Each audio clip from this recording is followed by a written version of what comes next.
L'orthographe, un vaste sujet qui fait couler beaucoup d'encre. Alors, pourquoi l'orthographe est-elle, encore de nos jours, primordiale? Qui est concerné et comment faire si l'on rencontre des difficultés dans ce domaine? Aujourd'hui, l'orthographe représente un enjeu essentiel, tant sur le plan personnel que social ou professionnel. En effet, rédiger sans faute d'orthographe permet de montrer sa valeur et sa compétence. À l'inverse, malheureusement, une mauvaise orthographe peut stigmatiser une personne, renvoyer une image très négative et franchement dévalorisante, sans parler du handicap que cela peut représenter pour l'orientation, l'obtention de diplômes ou l'évolution professionnelle. Si l'orthographe est un défi pour beaucoup, elle s'avère un cauchemar pour certains.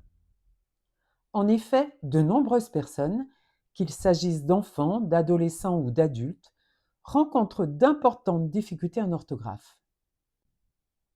C'est ce qu'on appelle, dans le jargon des spécialistes, une dysorthographie, dys pour dysfonctionnement. Il s'agit en fait très souvent d'une conséquence d'un trouble spécifique des apprentissages, comme le trouble du langage écrit, plus communément appelé dyslexie, le TDAH, trouble de l'attention avec ou sans hyperactivité, ou encore un trouble de la mémoire, du graphisme ou tout simplement une surcharge cognitive. Dans le cas d'un trouble spécifique du langage écrit, la lecture devient le plus souvent assez fonctionnelle en fin de primaire, même si elle reste souvent déficitaire en termes de vitesse par exemple, grâce notamment à la mise en place d'un certain nombre de compensations. L'enfant s'appuie généralement sur le sens et le contexte et parvient à compenser, au moins partiellement, ses difficultés. Malheureusement, ce n'est pas le cas de l'orthographe, qui demeure la plupart du temps très déficitaire. On devrait d'ailleurs parler non pas de l'orthographe, mais des orthographes, puisqu'il s'agit de maîtriser non seulement l'orthographe phonétique, c'est-à-dire la transcription des sons en lettres, mais aussi l'orthographe lexicale, également appelée orthographe d'usage, qui consiste à connaître et retenir les particularités orthographiques des mots, et enfin l'orthographe grammaticale avec sa kyrielle de règles et de conjugaisons.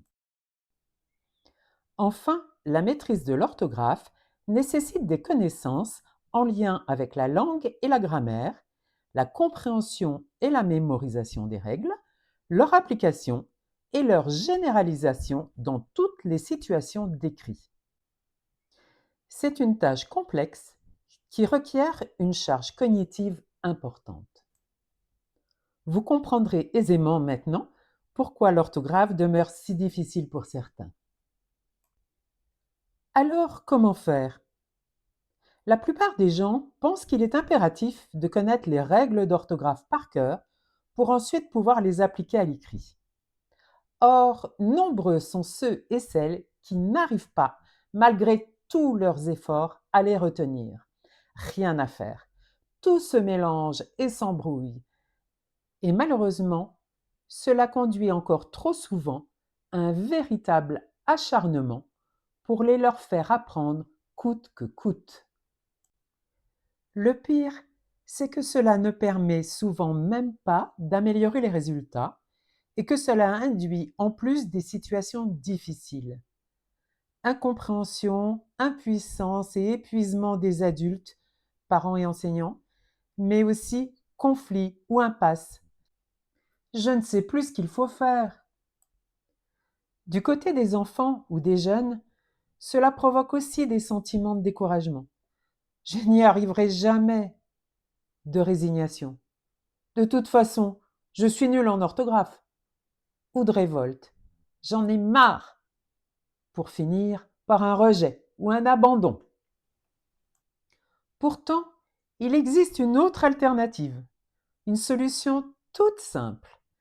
Permettre à la personne en difficulté d'avoir accès à ces règles et de pouvoir les consulter aussi souvent et autant que nécessaire. Le but? Prioriser la mise en place d'un questionnement orthographique, favoriser les progrès, amener une diminution des erreurs, une reprise de confiance en soi et la conscience que l'orthographe n'est finalement pas hors de portée. Et enfin, retrouver du plaisir à écrire en accédant à un écrit valorisant. Comment? En ayant tout simplement recours à un support visuel, une béquille en quelque sorte. C'est à cette fin que j'ai créé mon petit carnet d'orthographe. Il s'agit d'un recueil de règles orthographiques de base, présentées sous forme ultra simplifiée, sans définition ni termes compliqués. Un code couleur permet de retrouver facilement et rapidement les informations dont on a besoin.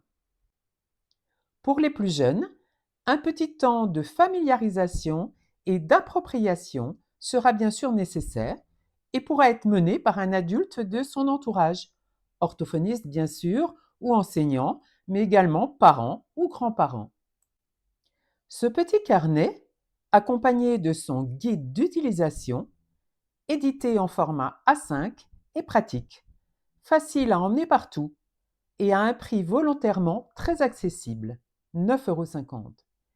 C'est un support destiné à devenir l'outil de référence de toute personne en difficulté, à partir du CE2 jusqu'à l'âge adulte, qui l'accompagnera partout et tant que nécessaire, aussi bien dans sa vie quotidienne que scolaire ou professionnelle.